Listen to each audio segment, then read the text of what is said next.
Thank you very much.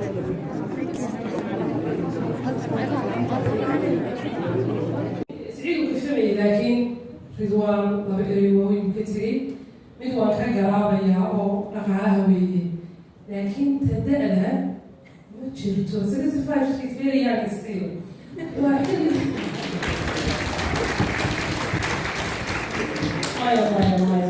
ما حيدون يا سكت فاش ما تدوبي أيش كذا حطوا لي برواد وينات أنا بدوني وينادو وينات تدمر خيس وضعي شافوا حتى الدكتور سوى عارف يا أنا وينسيني ما قلت له سيدا يلعبون نعمين بقول سيدا ما جرى سيكولوجيكال ومن علم ده لا صدق يلا خاطر ما نعرفه راجل وحنا يمسي ولادي ويني دي قولي وإلهي ما بني لكن وينادي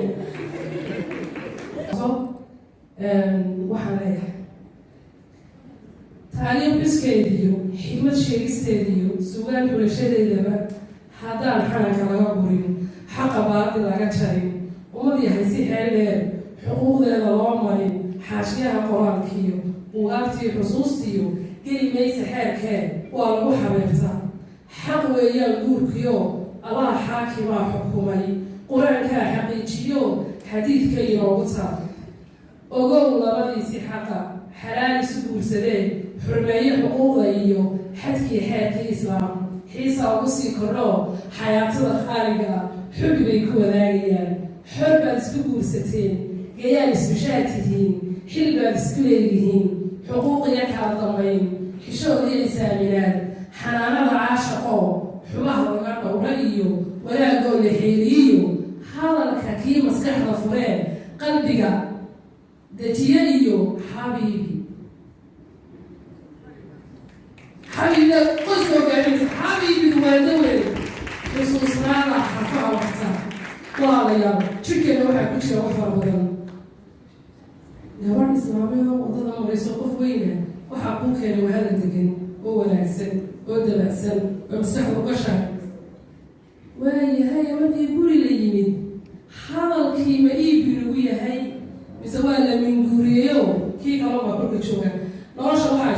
سوق هيا هنتيرا أينو هاي سنة وهذا المناسب أنا ما أمسني العقل ما أمسني ذهب ما أمسني دار ما أمسني قبيل وحن أمسني هاي هذا المناسب أيا نرجع هو جروا ماذا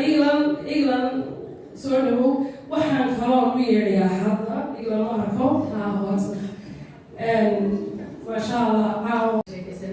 ورمات بوسدهم حسب يقولي حن بوسد سنة لها سفر أنت أنا بوسدي كهر أيام امتحان كل عود سالة والله كسم كل مجامع على امتحان كل عام كسم يقول ماي كسائر أو حلو هاي امتحان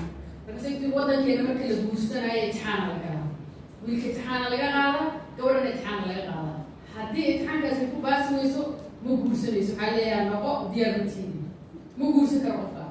Soomaalida waxaad moodaa inay tahay baasho ciyaar marka ragga Soomaaliyeedna ilaahay qeyb taasiyada wax ka sheeg caawa ka badan ay dagaalka gaarta xaday ismaalku waa ka badan marka waxaad moodaa inay baasho yeesay sida hadda laga hadlayo islaanta weynaade waa aamus hadli haday weynaad taanadu wasla weynaad tusasayeen ala shaygan fiyaal marka markuu kuleeyahay islaankeedu waa weynaataa asiga masanadii ma dhaafay waayaaba aniga hadda waxaan tirsadaa dagaaladii waa ka goodo soddonka sana iyo aniga iguma jirto dadku meeqaa jirta dagaal 20 soddonkaa sanaan shaqo kuma lihi sababtoo dagaalaa jira marka asiga waxaad moodaa in uu si uga goodo ama dagaalkii ha hato ama si kale wuxuu leeyahay naadu weli fidaan gaar ee laga fadhiiso marka annagana soddon ma dhaafayna sax halkaasaan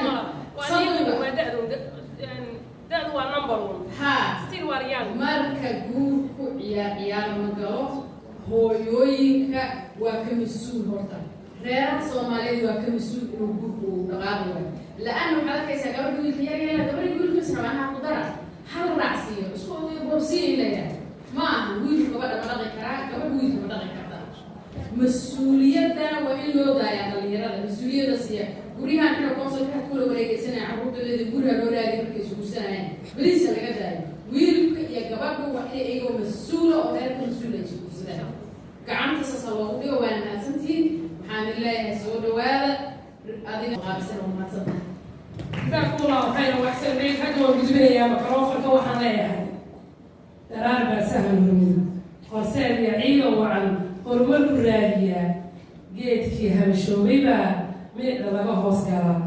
وراه ضيح ما هبين هذا ما كانت وين هيلكي الله قوب حشا إلى آمي لهاجين هدام إلى كويدين مياه هيلكي يوم الضلا حول ياري واري هادي لو صهيرا إلهي سبحانه وتعالى باهيلك توصيني مريء إن شاء الله بالرحمن والبوزن دوما هرو وضاي علمي جهلي هوك لقود ليو هو ينقسم لسنة هرو وضاي السلام عليكم ماشي إتشابي تشارك صاحب التريو ومحسنتهاي أعظم فرحسن عيسى روح بالبضان ما بعرف ماشي ممكن نوصل كوسترين روح بديهين مركب حزن ويا وياه ولكم ولا المجال مبارك هادي دوغا الله بدك كم بدك تعيد على صورك يا بايبا تمركاتي تعيد دي صوت الحين أنا قبل أبو بدنا قصدي يحضر هادي وحبي مبارك هادي وسولو مجال كسولو يبغى ما كسولني ما يبغى ما كسو بدكتي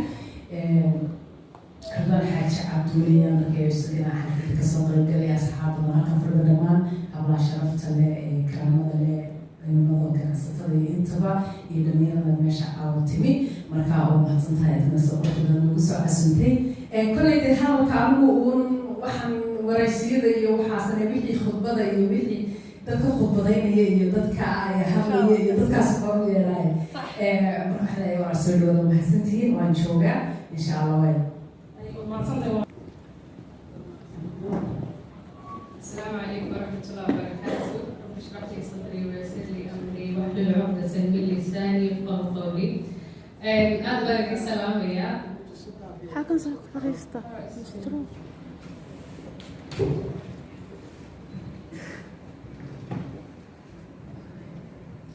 رب اشرح لي صدري ويسر لي أمري si uu baahidiisa qof buuxiyo noloshiisa ugu soo biiriyo talooyinka guurka arrimo badan oo ah runtii aada uga fikiraysa lahaa dhalinyaro intaan guursan kor weli inay wax badan kasii ogaadaan si uu u saxmo siday isku dooran lahaayeen marka taa laga gudbana inaan nolosha guurka iyo waayaha ku xeeran aan usii oga tusaalay oo nahda nolosha mooday ka horeysa maraaxil guud baa idinku soo socdaa eg marxaladda saddexaad inta badan 5 marxaladood la saamaalin karayo guurka maraa marxaladda hormoonka marxaladda malabka waa la wada maraa inta badan hasaawihii lasoo maray iyo sheekadii iyo xiisihii iyo hulaabtii hasaawaha iyo wixii isku soo sheegay baa inta badan dhacda inay 6 bilood 7 bilood ugu horeysa marxalad kala dhafaa oo marxaladda xaqiiqooyinku soo ifbaxaa waa in wada qof lasoo wada sheekaystaan gurigu may wada maraan wata la yidhaahdo qofka u aqaanaa horan haddaadan jid la soo marin jidii la cunin jannada la soo degin gurigaa lasoo yimaadaa gurigu wuxuu ka mid yahay meelaha qofka xaqiiqooyinkiisu la soo saara inta badan niqaabyaanu xidhana masks ayaanu xidhana xaaladaha kala duwan nolosha ayaa maalin been midiniga fida maalin waxaa la ogaadaa geesnimada maalin waxaa la ogaadaa adkaysiga maalin waxaa la ogaadaa wax badan waa lagu ogeen ustaad warsame intuu shaashada iga daawanayay ayuu maanta iga ogyahay waa gurigaa soo wareegay xaalada adag baa soo noqon xaaladaha kala duwan qofka maalinba mid bay maasiga u ka fahmaa gurigu wuxuu ka mid yahay meesha kul intaasoo dhan markaa wada fahmaysa waa intaasoo xaaladoo dhan baa qofka ayaa mar gurigaa ku wada kulmaysa idan marka waxaan ku socday in la yidhaahdo marxalada soo baxda labaadoo la galo sanadka ugu horeeya oo xaqiiqooyinkii lasoo ifeesha waxyaabo badan oo aan isku ogeyn baa soo yara baxa oo sidana ma jirto sidana maaha wax badan oo shalay loo isbaran jiray haya xamil isbaran jiray ayaa la isula fahmi waaya marxaladda ku xigta oo la yidhaahdo marxaladda hirtanka waa marxalad inta badan daraasaadku ay tilmaamaan 170 furitaanka inuu dhaco waa 2 sano ilaa 3 sano ugu horeysa haddaaba qofka sii ogeyn marxaladda inay kusoo socoto ma adkaysana biniaadamku sidiisa ma adkaysto waxaan uguma adkaysto ma dulqaadan karin waxaan ogeyn waxa sababaya nabilaahi muuse calayhi salaam iyo khidar markay israaceen markii uu nebi muuse khidar wiilkii iraan dilay doonidii lagu qaaday uu jebiyey reerkii martisooni waayey derbigu mar walba nebi muuse ula yaabna sidee waxaa u samaynaysaa wuxuu samaynaya ma ogeyn marba kulaa kaa cagaya aakhirka waata uu leeyahay fakayfa tasbiru calaa maali waxaadan ogeyna waxa sababta keenaysa sidee baad u dulqaadan karaysa idan maxaa dhacaya qofka dhalinyarada ah haddaan ogeyn labada qof ay isqaba marxaladan hirdanka inuu soo socdo iyo sida looga bixi karayo haddaan ogeyn deetana wuxuu leeyahay qof hadan baa guursaday waana lagala baxaya midda kale waxaa jira xirfado dhan oo buuggaa ku daray oo xirfado aasaasi u ah guurka haddaanu qofku aqoon wada hadalku inuu oxygen u yahay guurka sida bani aadamkuna aanu oxygen ahaan u noolaan karayn inuu guurkuna halbowlo weynuu yahay xidhiidhka waxa xoojinaya hadda laga sheekeynayay inuu yahay wadahadal wadahadal haddaanu jirin mashaakil lama xalin karayo waa la kala aamusaya haddaanu ogeyn xirfad inay jirta la yidhaahdo khilaafka maareynta khilaafka haddaanu aqoon lahayn ma xalin karayo marxalada marka lagama gudbo inta badan mashaakisha hadda qoysaskeena markaa inta badan u fiiriyo dadka weliba waaweyn inta badan waxaad maqashaa carruurtaas u barsanaya mar hore ka tegilaha ee carruurtaasaan ka dhaqaaqaya marxalada adarta sooma waxaan laga gudbin marxaladii hirdanka markii ay xaaladdu adkaatay communication ma jiro mashaakishii dhex martayna lama xalinayo mushkiladii waa la sabreskaraynaya markay timaado haddaan la halin mushkiladii waa la aamusinaya dabeetna sida dabiiciga labada markii wadro dhinaca wada hadlaya wiilgii labaa la kala aamusananaya maalinka dambe kii yaraabaa gaari halkaa kaga dambeyn doon dalinaya hadalku meelu ka bilaabo meelbu ka bilaabaya dabeetna mushkiladii waa la sabreskarayn waa la caburiyey sheekada meel bay ka bilaabatay mudeer kadib haddana ile wax la xaliya maayo bartigaadana ka bilaabaysa waa imanaysa deetana labada qof qalbiyo iyagoo wada nool oo guri ku wada nool bay haddana qalbiyadoodii kala fogyihiin laba qof wada nool haddana aan wada noolayn waa sida maanta qoysaskeena badana kamid ay u jiraan laakiin dhalinyarada maanta hadda kacaya waabay isku furaya u tahay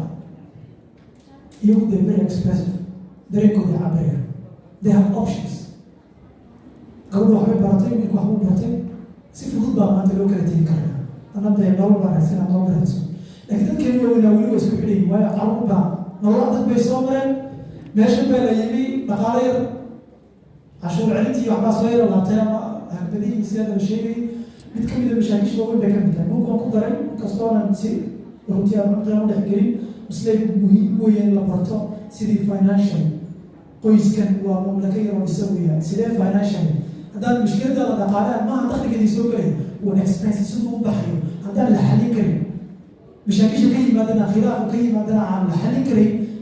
aad bay u adkaanaysaa marka dhalinyaradu maanta waxay isku furaya wax weeye iyagu dareenkooda cabiraya laakiin dadkeeni waaweynaa weli way kala wadanaada iyagoo wada noolka haddana wada noleen carruur fara badana maanta dhalnayoo guriga ka raagaya oo weliba gabdho u badana faktor weyn oo ka mida weeyaan sababaha guurka uga raagsanaya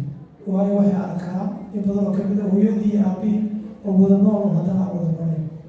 oo rumaha runta qaran bay kamid tahay ee jirta in la dareemana ay tahay idan waxaan uga jeedaa mashaakisheeni maanta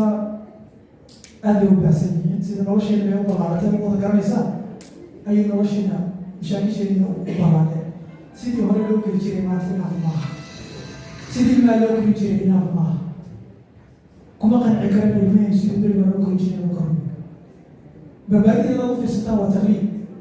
anuu sidii hooyaday ayeeday siday hooyaday usoo korisay ayaana ii korisay ana waxaan rabaa inaan ilmahayga u koriyo sidii hooyaday ii korisay that's not islaaf maaha waxaa jirta sheekada kalluunka nin baa la yidhi xaaskiisu soo maray iyadoo kalluun dubaysa markaasuu ku yidhi maxaad kalluunka xagga dambe ka jiraysa markaasuu ku yidhi maxaad kalluunka xagga dambe uga jiraysa wuxuu tiri waxaan arkaa hooyada iyo kalluunka xagga dambe ka jirta wuxuu yidhi hooyadaa sababtii kalluunka xagga dambe uga jiri jirta miyaa taqaanaa maya tiri hooyadii baa loo tiri hooyo maxaad kalluunka xagga dambe uga jiri jirta waxay tiri ma hooyadii baa dharka jira iyadoo kalluunka xagga dambe ka jira bisi wanaga iyagaa noqon iyagaa loo wati ay waxaa li kalluunka maxaad xagga dambe uga jiri jirta waxay tiri وين في المناش ليش ما ويدي هدي هو يدي أيدي بيكون ولا يدي هو يدي مسوي كرسي هو يدي نقح يرفض بيمسوي كرسي أنا ما تفصل بعد هالسنة أنا ما تقولي أكتره أنت سكرس عن قادة كريم أنا سكريمات مركب أقوله أنا تكون أوجلس أو برباري كذي أكيليو هدي أقول معك ورنسي هو يدي يسوي بارسين أنا ما يقول ما تقول بدل يراو ما يستحسن وقبل كيسوا أموريكا يو يسوي اللي يسوي فرصة تصعب بدل يراو ما تأكتر أسوي بجبلية مرة بين أقول هذا ممكن قف بدل يراو لما تجي كذا وكل واحد بروتي وكورسانية قف قوي واحد كورسانية لما تصعد على مصر عطوا ممكن تجي آخر حكم منها على رشيد شيخ عبد الله يقولين إلى الموضوع اللي تقاموا بين الكنيسة بعض طريقة يسوقات يقرأك أي تكفلات كوا كمديان رشيد وضد سامعين كلها هدراو إلى سمعت العافية يقاري أنت من بدل ذلك الشيء ضدك يمتيان آتك في الباب أنا دليلين وكمل ضدك تدمات الميدي علمي بشيء بطيء وآلي لويلي ما تحت ضدك برانيا أيكم ضدك تدمات الميدي بطيء علمي بشيء في الباقي يسوع اللي حكم هذا البويل صدق ضدك يمكن أن تكون دري أولي توه مكان مريك كيانو فيسبوك ما بتشوف يصور راعي يصور راعي لما كي يبوهاي صبح لبن أبويل اللي يصور صبح لبن وعي ويلي أنا ربما بوجل ونخلي أبى كوا مليان لكن أبي نوعنا قف كعاتنا محكوم محل برتي تاريخ الحوار الشيكية ويلي بوجل حكومة مليان يا بوجل تطلعت كي وانا في ويلي حاسين تطلعت كي وانا أفتي لبدنا وحنا كورسان وحيابي يمتي دريك وناكسد يسير وكذا وقفا قف البحر مدبر وحصول برتي سامين وين كله قبياقي سومالية ما تهينا وآيكون كينوا وكبدي هاي أدراوي قارين وصلاة حيستة وما صدق تلادا سهراي هاي وقبل وطرين أيو أبيض سمتي رشيدي هاي وقبل وطرين أيو سامين وكذا قلت معلومة بيسمينيسي في الباقة حد صارت المساقطة لنا لما تمشي كنا في الباقة دي وصلت وحكم ذلك معلومة أيام قالوا لي هذا قالوا لي هاي في البيت قالوا لي هذا تجي كتابة أيام نغير أنا كاسمي نغير هذا قبل لما تجي لما تسوي هذا نغير هذا شيء تمشي يحيو الحين لما تجي كودو ولا لما تجي كم ما صار كودو ويرنا شيء تمشي بتسوي الحين سدبي كلها بهذا أنا قبل كذا كم إذا قبلي أيام ضربة كنا نتيجة الشيء قبلي ويستدلين يا هالكم يوم ما قبل تري بوك نوي صاحس قبل تري بوك إن هذا خسر بوك مباهته وهو تري أنا كلي إمام فانسين ولا يقصنا قبل ولا تجي تري بوك أنا بوك إمام فانسين ولا يقصنا ما كرناه لكن ولا كي ما كان أخير عطب كان ولا طلب كي يدك ما دونا ترك ما كان أخي وحنا وعلي أباهاي سيدا ولا من العام ولا كيسان ولا من العاصي يجد وياه شاكل بدل سوق قبل يعني يسقى أيام وعلي سوتها سوق سوتها سوق فاهم يعني يبغى لك من الواحد وايد طبعا هذا ما طلع استقرار ويلش يقال ويسويا شعار إذا جوز طفل استفهم هنا استفهم كل ما يجي قال تو هذا الأوغان سبب كردونات وحكي وبليان كردونات هذا أي واحد بدل كسكوا هذا أيتي ما دعيم ليش فهم رجل ما قال بكردوين ما قال تمامي هفيك كذا كردون قال هذا كذا كردون درنا عبرستو ذا كردون باهيو ذا كردون قال مش شو حاليا بكردون أنا ما أصلا بكردون وقع سلايا بوجن كل جوي لا وتروح سفر كاسولا من مرايو ركي بوجن مقنع بتصدق مودي عوضي ده أقول مقنع هاي بتكمل واحد بتكمل عوضي ده ما بك ساعات كل وقت أيوة قال جيت هو ما كيسينا كعاوي maaha qur-aanka keliya maaha iskuulka keliya haddana 3 bilood iyo markaa imtihami igu jiray oo aan u arkayeen badbaado u baahan yahay ayaa keentay sababta buugga u qoray buugga gacanta ku hayaa jiray oo aan gacanta ku hayay laakiin waxaan uga soo hormeeyey oo kan u qoray safarkaan eedaan u galay horta wuxuu ahaa welwel igaha oo aad waxaan isku hawlaynaa haykalkii dowladnimo oo runtii wax weyna in laisku hawlana ay tahay laakiin unugii bulshada ka koobnayd ee ka aasaasmaysay haddii uu gubdo dowladnimadan aan u soconaan runtii wax badan lagu gaari jiray horta ninkii gabiyo lahaa marka qoyska hoos laga dhisaa qaran hagaagaayo haddii meel saruur laga qabsado waa qalfoof maran aad baad umahadsantihiin adalkan ku dheereeyey farxadda runtii tahay iyadoo waqti dambe ay tahay inaad haddana dulqaadateen aad fadhiisateen aniga weli warka ugu dambeeyey war badan ka dhigteen haddana inaad marka ilaah subxana taala harjeen oo min aladiina yastamicuuna alqawla fayattabicuuna axsan naga dhigo jazakum allahu khayran aad baan runtii idinku mahadcelinaya in ay erekayga ahaan horantii aanu buugu soo bixin waxaan u malaynayaa marka la eego geyiga Soomaaliyeed weliba saaxadda qoraalka buugga garaadso intaanad kursan wuxuu ilomadkii noola mid noqonayaa the 5 love languages oo kale waa mawduuc aan u malaynayo in uu yahay yani mawduucaad oo ku baahnayn wax laga qoro weliba wax layskama qoray qaabka loo qoray sida fudud rag iyo dumarba yani looga wada dhuuxi karo macnaha iyo mugga guurku leeyahay sidee loogu diyaargaroobaa sidee laysaga eega qofka saxda ee doonaysiina dooratid waxaan u malaynayaa sidaas si fiican buu xasuustaaye markii aan ereyada ku soo celiyo waxaa ka mid ahaa inta badan imika waxaa jira tayaaraad fara badan oo bulshada dhexdeeda yaala farisku fiiqiiq fara badan baa jira ragyo aad looga cabanaya baa jira dumarkiyo aad loo dhaligsayay baa jira qurbihii iyo dadyooga kale dhex gadlayo iyaguna dhaqamadoodu ayna saameeyeen baa iyaduna meesheeda taalo marka qofka dhalinyarta ee buugga akhriyaya wuxuu ka dheehanaya waxyaabo fara badan oo uu yani aanu ka biyo diiday inuu soodhanayn oo gax laga yaabo ustaadkiinu xagga ragga dhinaca saaray ama laga yaabo inuu dumarka xaggooda ka yardoonkay marka buuggu marka la miisaan ahaan waa buug aada isugu dheelitiran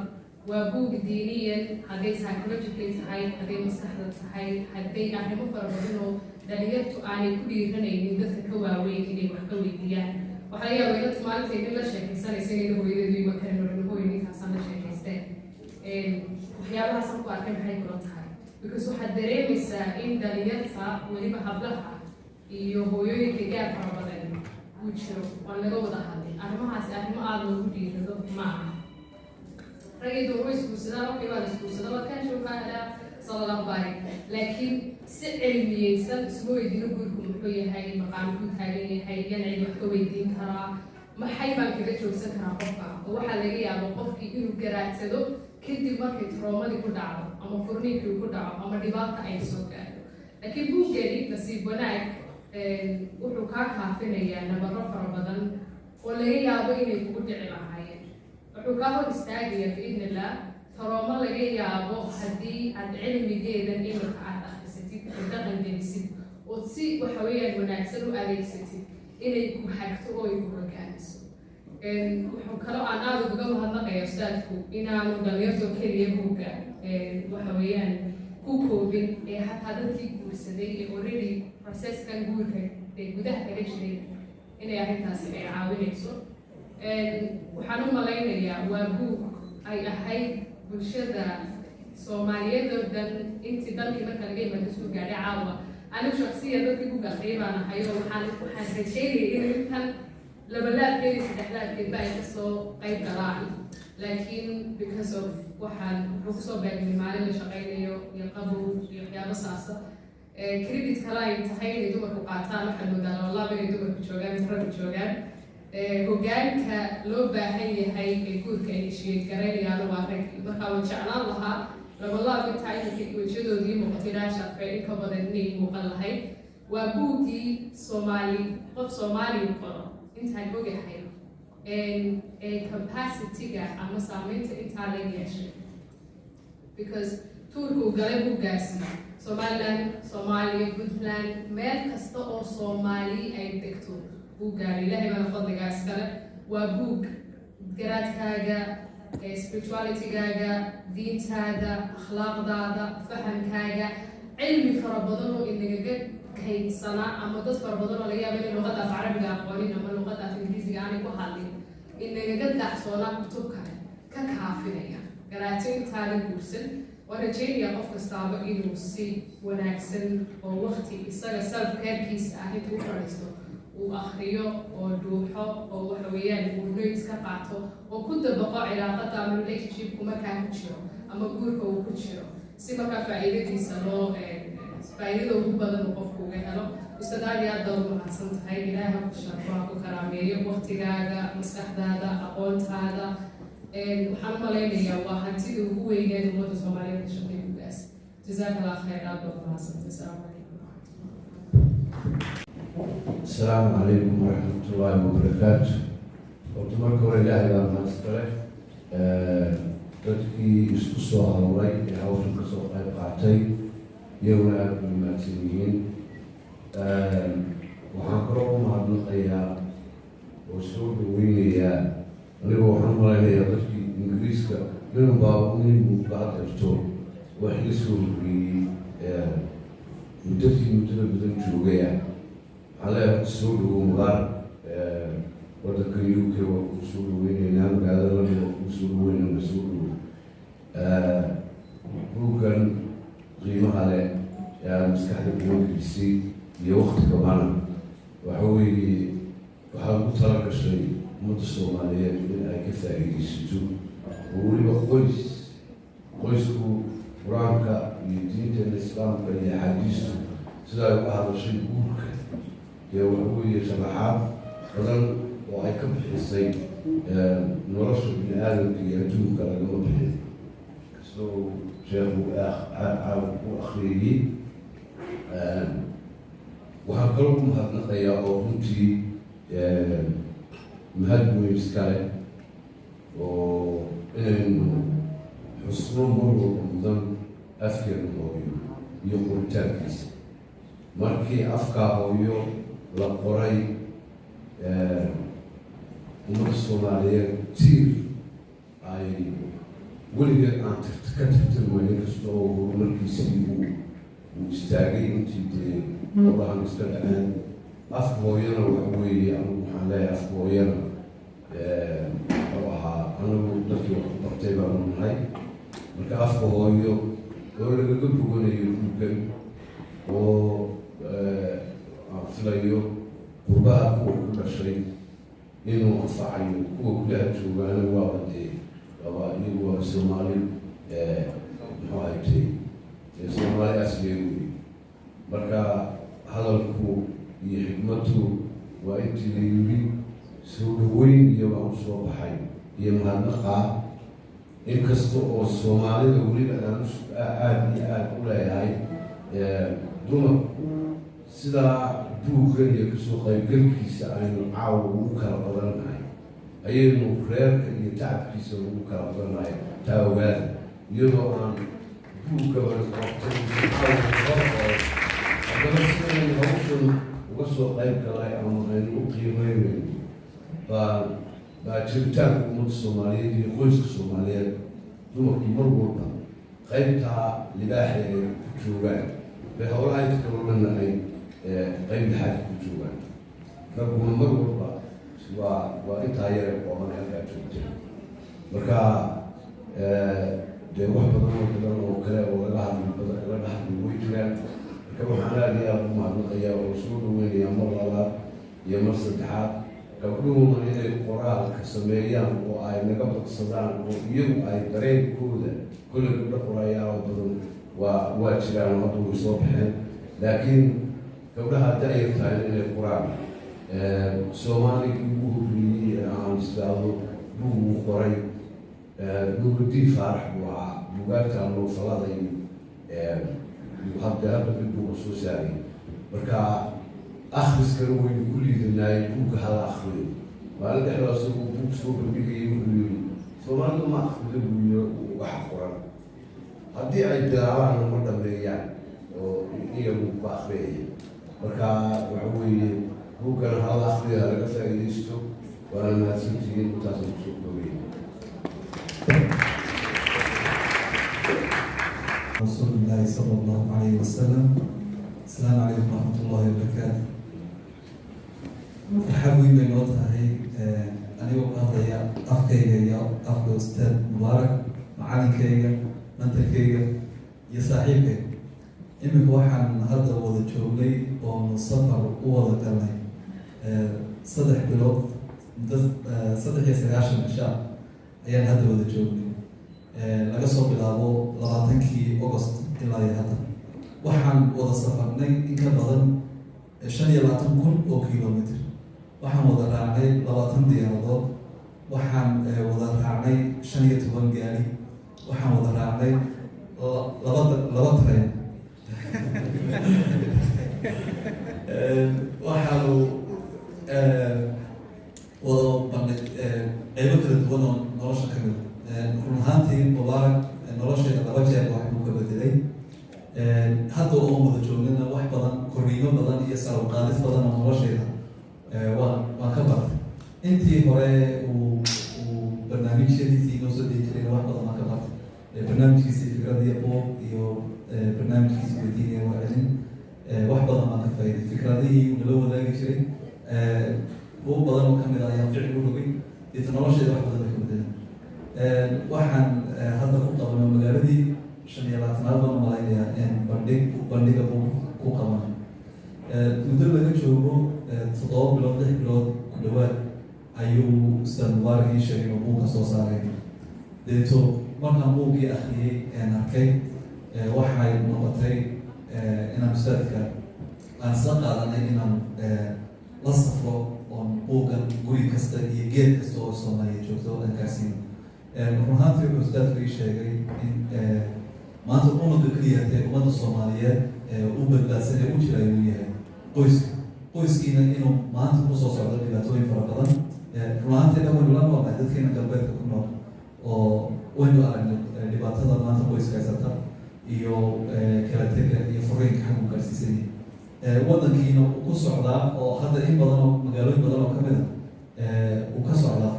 furiinkii iyo dhibaatadii uu qoysku lahaa marka nolosha aasaaska waxa u aasaasa oo qoyska hadduu qoysku eego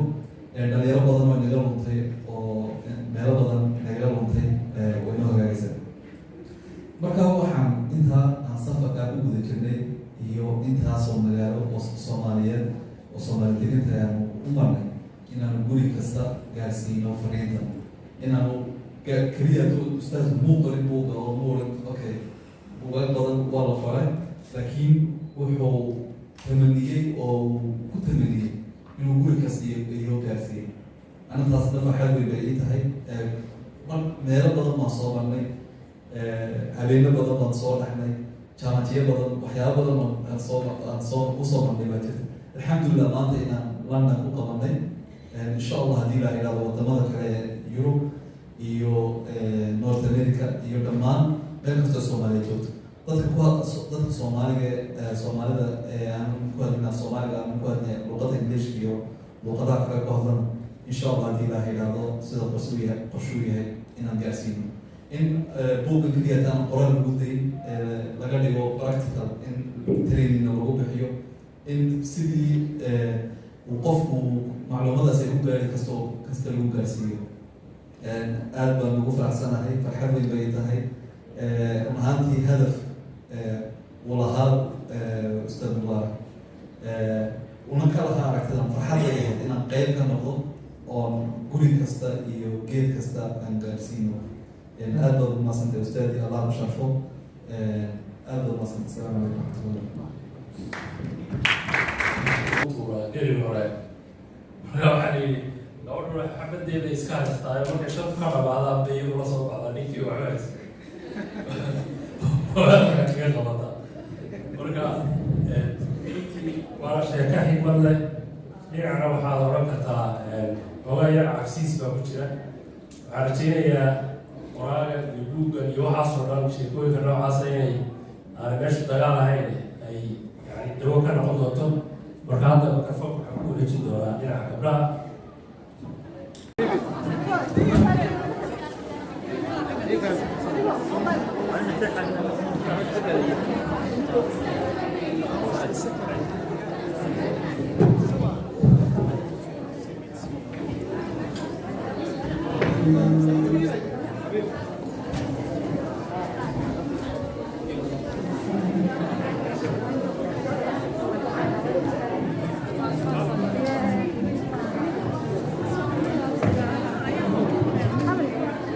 هذا معاك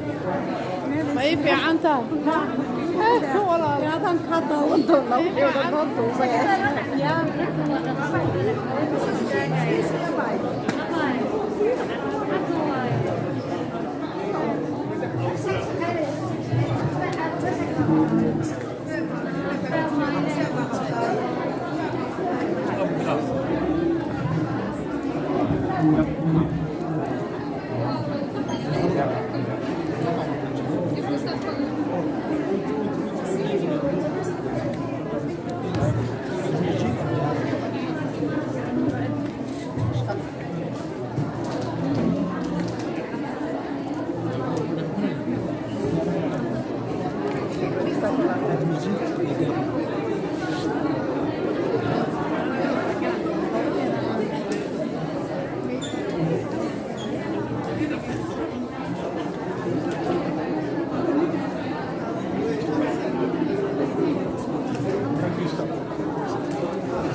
weerar baa lagu qaado wanaagsan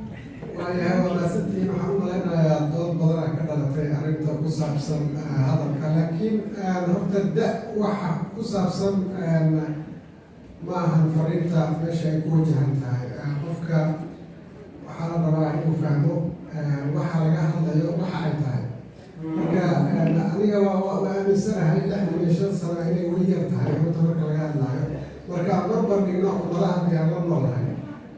laakiin arrintaa ka hadlaya waxaa waaye si oo cilmiyan ah ama si maaragtay ku saabsan aqoonta bani aadamka marka dumarka laga hadlayo marka ragga laga hadlayo ama waxaa la yidhaahdo maxaa la yidhahdaa in dee ayaga laftirkooda la diraaseeyo sida maskaxdooda ay u shaqayso ayaa ka hadlaya marka tusaalahaan haddaan mar kale ku celiyo qofka dumarka ah hadday 20 sano jirto iyo hadday 65 sano jirto maalinkii marka laysku dardaro waxaa la qiyaasaa inay u baahan tahay 20,000 oo eray oo macnaheeda ah 2 saacadood. marka 2 saacadood waxaan rabaa inay ragga u dulqaataan. waxaa suuragal ah 1 saac inay waqti kale meelaha kale ku lumisaba gabadha oo walaasheeda la hadashay hooyadeediyo, laakiin halkaas saac waa muhiim inaad ugu tala gashaan. idinka laftirkiina waxaa laydinka rabaa dumarka inaad ogaataan ninka si walba u dadaalo waxaa ka soo bixi kara waxaa waaye 7,000 oo eray oo u dhiganta 45 daqiiqo. marka da-da runtii meeshaan ula jeeday aad ogaasantiin, laakiin waxaan u malaynayaa fariintan inay gaar muhiim ugu tahay dhalinyarada u baahan inay fahmaan in xataa marka ay timaado xilliga hasaawaha waqtigu intaas kasii badan karaya. ogaasantiin.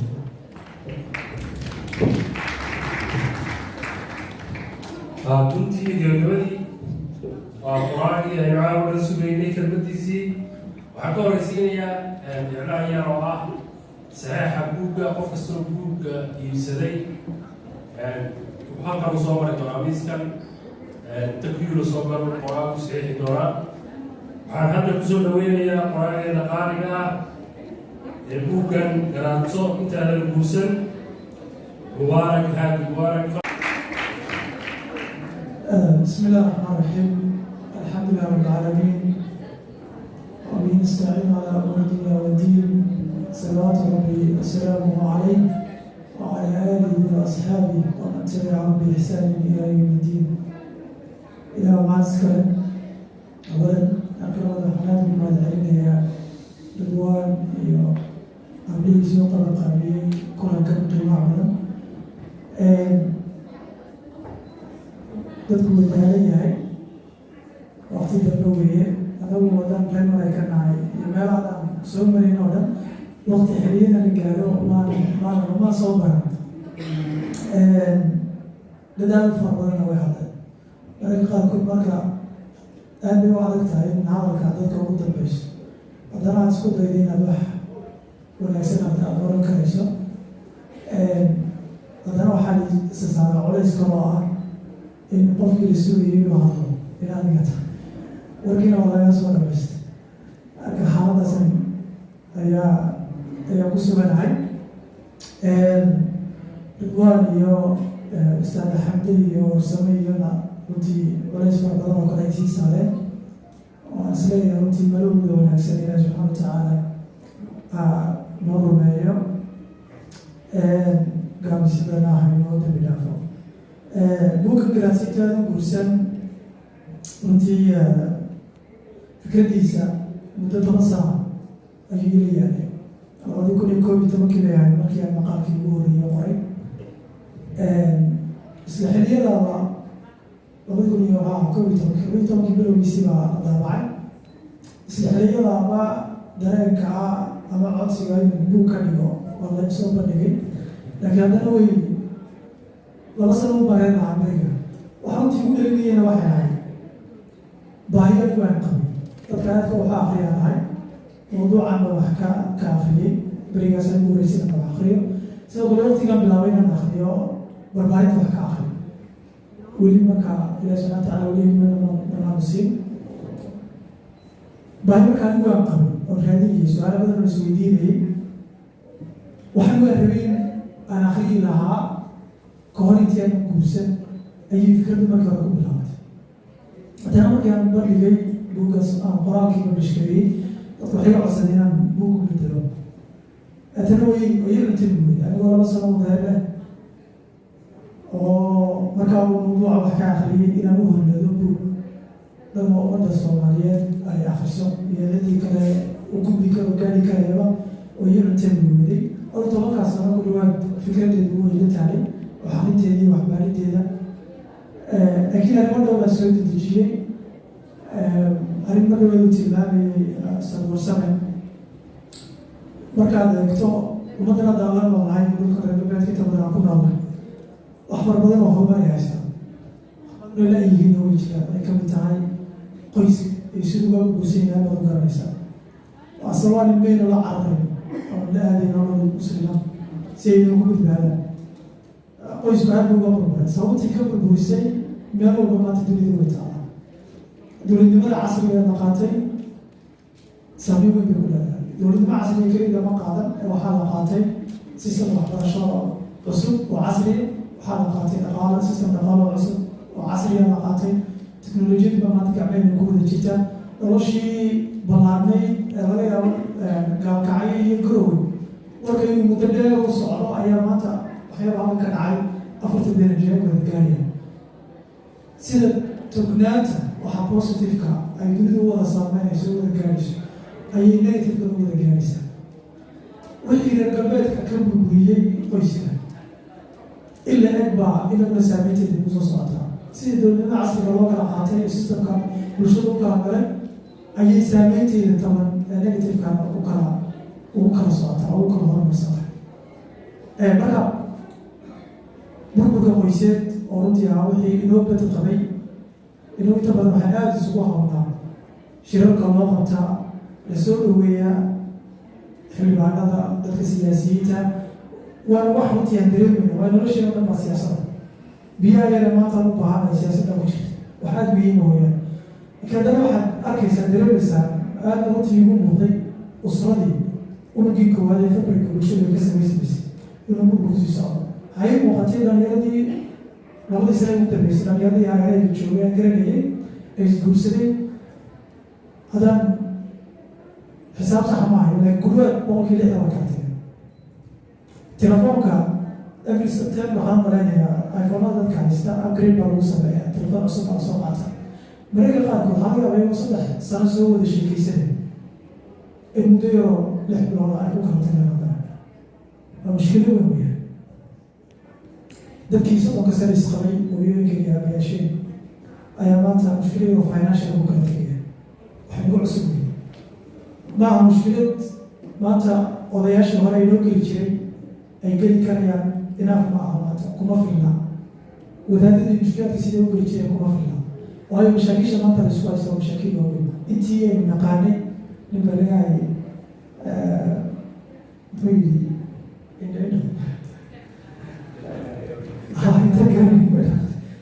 adoon ku xadgudbay runtii culimadeena wax badan bay noo hayaan kaalin weyn bay noogu jira inta noo gashay doorka ma jirto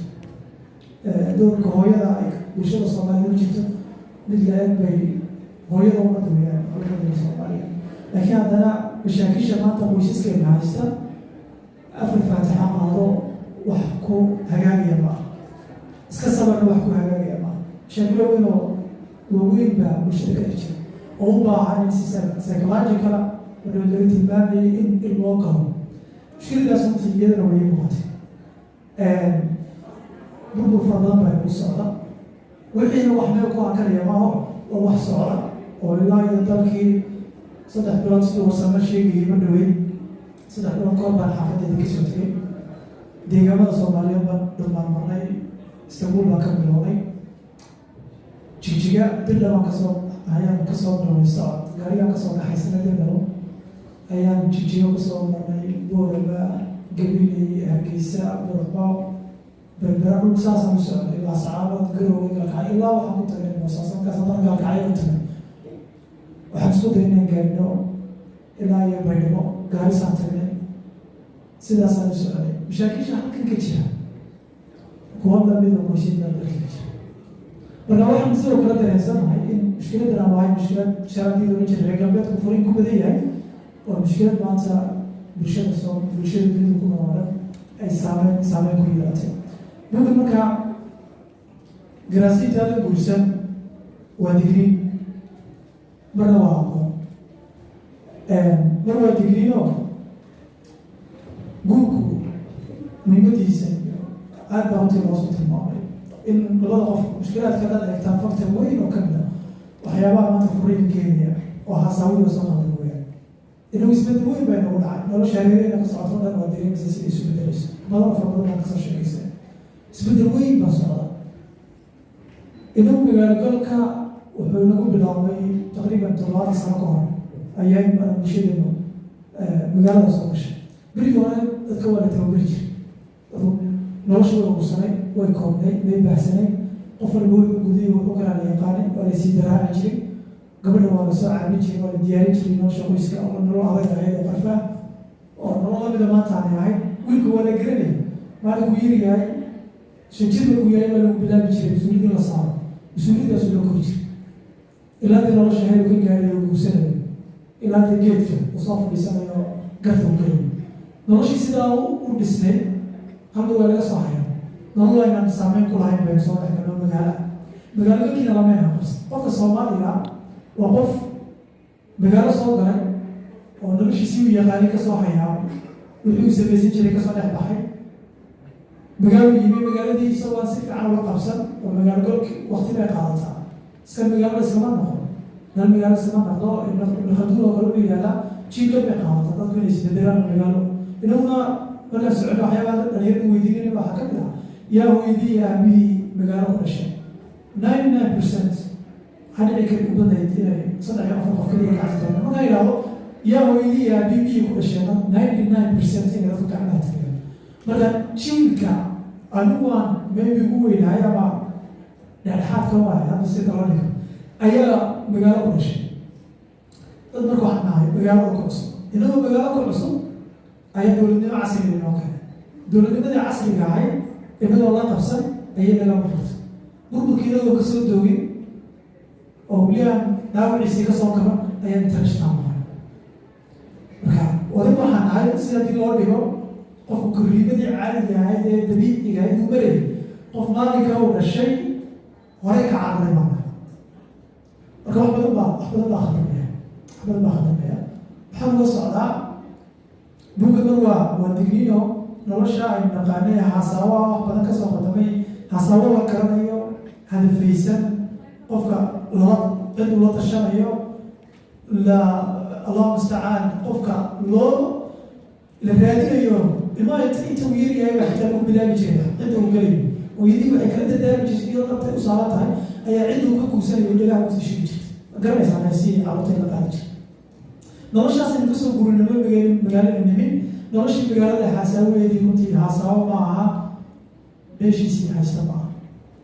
maanta wuu kasii daraya berigi hore jirdiimaanta lasoo fadhiista waxba laga wada sheekaysan jira maanta afarnaataqsaqaleda telefoonka ku wada jira haddana wax hadafaysan ma aha su-aalihii muhiimka ahaa laisma weydiinayo maalin sheeko gabadhii sheekeynaysay 3 sano iyo markuu wada sheekaysanayeen 4 bilood bay ku kala tagay waayo waxaa u dhacaya marka buuggu mar waa digrii oo dhalinyaradu wuxuu leeyahy noloshaan u socotaan actually markii aan qorayay buugga hadafkaygu ma ahayn dadka isqaba inay akhristaan habaan aragti ah oo hamigaanu waan xambaarsanaa ee wiilkiiyo gabadha banaanka taagan aan ugu talagalay keliya markaa ay ishantaan isguursadaan oo iscarfadaan inay haddana ishantaan oo sii wada nolaan hadafkaasaan qoray garaasintaada guursanaaga ka imanayso dalka waa noloshanaad u socoto aqoon u siiya qofka qaaliga ama intayna mas-uulka soo dhigatay shaqooyin baan ka shaqeeya shaqooyinka 8 saacadood asigu aan ugu gudatid qofku wuxuu soo martay 12 sano secondary soo dhigtay 4 sano jaamacada soo dhigtay laakiin 6 sano jaamacada qaar PhD ay qaatay shaqada 8 saacadood qofku guto laysan baa soo qaatana intaan gaariga aan la wadin sariirta lagu soo deliver gareeyo haddana buug gaayga la socod ama manual la socod way adag tahay in sariirtaas ku xidho noloshaa inay kaa horeysa ee 7 maalmood kula socota ee aadan vacation ka qaadanin ee 365 cisho aan meel ka aadin ee mas-uuliyaddeeda ee 2 qof oo kala duwan oo 2 biica kala duwan kusoo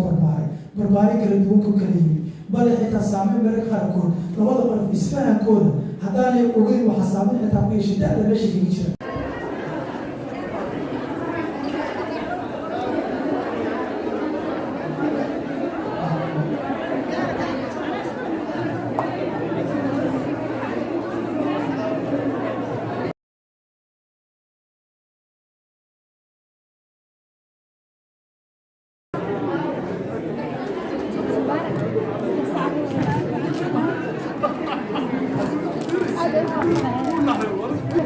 Ada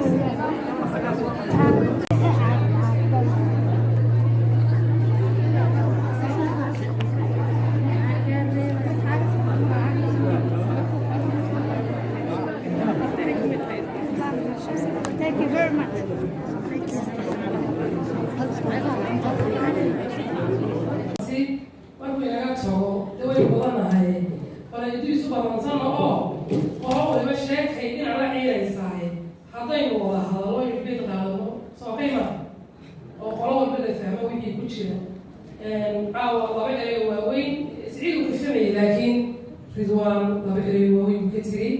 mid waan ka garaabayaa oo dhaqaalaha weeye laakiin ta-da-da ma jirto 65 is very young still waa xilli maya raggu waxay doonayaan 65 kuma ka gaboobay agekayga hadda odaygu wuxuu waad weynaataa lama doonayaan weynaado waad weynaataa meelka ii soo wadaay sheekhow haddaad doonto guurso waa xalaale yaa anay weynaysiinin marka horta ninkoo sida iyadaa lagu necbayba oo dumarku si ma garanaysa logical waba necbiin daada oo 30 iyo ilaa 40 ma dhaafno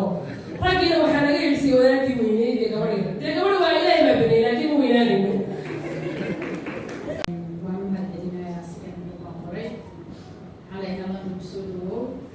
لندن أنا في عنا حيث دوينت تذكر يسي دوينت مركو فلان هاي فوق عسى يكون بالنسبة له مركي تعاون مرتا شيكوين بدني حفلات بدني وشرار بدن واحد غير بدني لكن كان عاون بدوينها الجور صوته أو حالة كان الجور جور كل ما أحن حليل كالحنتي أما روح عيال لكن صوت weerar baa lagu qaado oo naxsan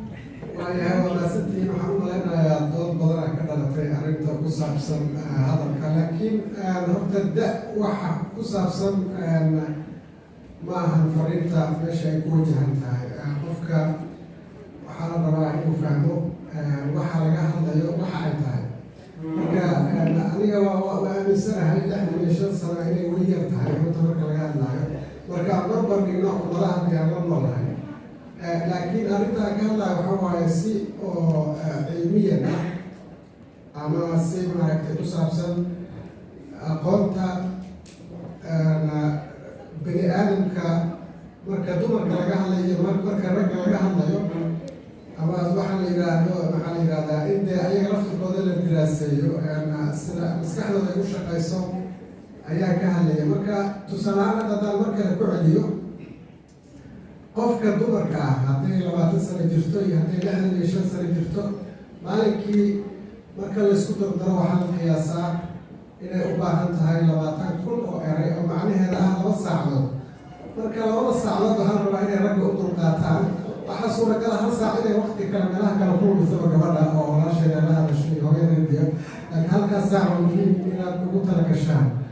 idinka laftirkiina waxaa laydinka rabaa dumarka inaad ogaataan ninka si walba u dadaalo waxaa ka soo bixi kara waxaa waaye 7,000 oo eray oo u dhiganta 45 daqiiqo marka da-da runtii meeshaan ula jeeday aad ogaasantiin laakiin waxaan u malaynayaa fariintan inay gaar muhiim ugu tahay dhalinyarada u baahan inay fahmaan in xataa marka ay timaado xilliga hasaawaha waqtigu intaas kasii badan karaya ogaasantiin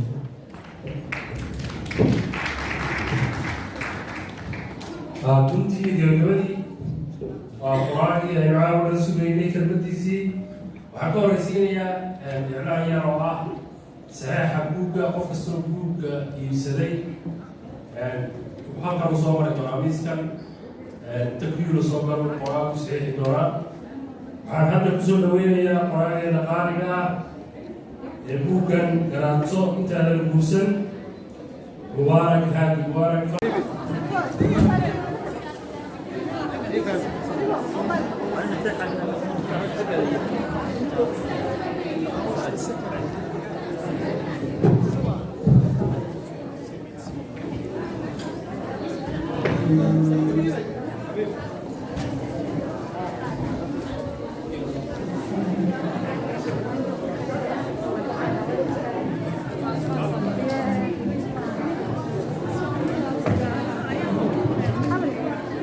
haba macaan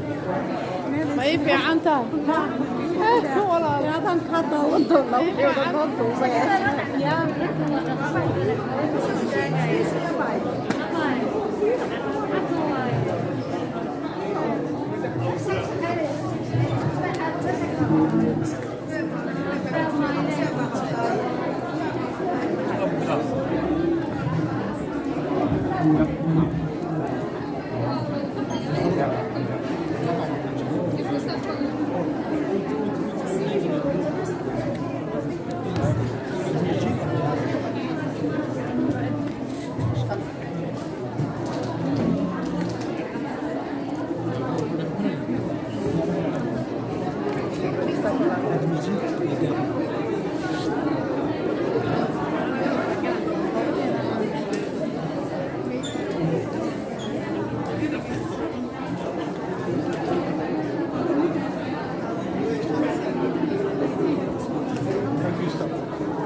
ها